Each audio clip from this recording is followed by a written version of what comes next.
অগ্নিকাণ্ডে ভস্মীভূত হলো একটি ফুলের দোকান। ক্ষয়ক্ষতির পরিমাণ প্রায় 3 থেকে 4 লক্ষ টাকা হবে বলে প্রাথমিকভাবে অনুমান।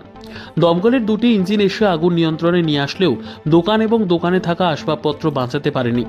ঘটনা রবিবার ভোর 2:30 থেকে 3টে নাগাদ বিলোনিয়া শহরের আর্য কলোনির শালটিলা এলাকায়। জানা যায়, ফুলের দোকান মালিক অজিত দাস প্রতিদিনের মতো রাতে দোকান বন্ধ করে বাড়িতে চলে যায়। রাত 2:30 থেকে 3টার সময় দোকান ঘরের মালিক অজিত দাসকে ফোন করে ঘরে আগুন লাগার খবর জানায় বিলোনিয়া দমকল বাহিনীকে। দমকলের দুটি ইঞ্জিন শত চেষ্টা করেও দোকানের ভেতরে থাকা মালপত্র বাঁচাতে পারেনি। গভীর রাতে আগুনের শব্দে এলাকার জনগণের মধ্যে আতঙ্ক ছড়িয়ে পড়ে। বিদ্যুতের শর্ট সার্কিট থেকে আগুনের সূত্রপাত বলে ধারণা করা হচ্ছে।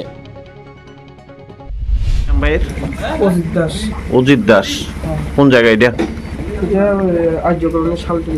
শালটিলা। কি হয়েছে ওখানে?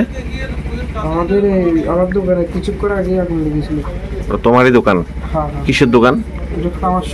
Flower shop. তো হঠাৎ এই আগুন কিভাবে? আমাকে কিচ্ছু বলতে পারছি, আমি তো দোকান অফ করে বাড়িতে গিয়েছিলাম। কটার সময় এই আগুন? রাতে 2:30-3টা নাগাদ। তো টের পাইছো কিভাবে?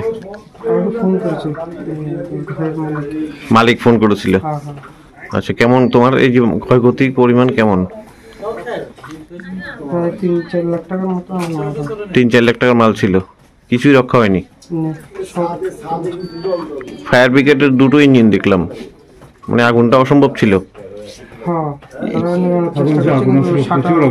কি মনে হচ্ছে, কিসের থেকে এই সূত্রপাত আগুনের? শক সার্কিট না? আচ্ছা, কিছুই বাঁচানো যায়নি?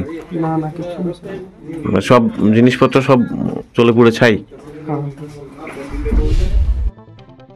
নিজস্ব প্রতিনিধির রিপোর্ট, দুরন্ত টিভি।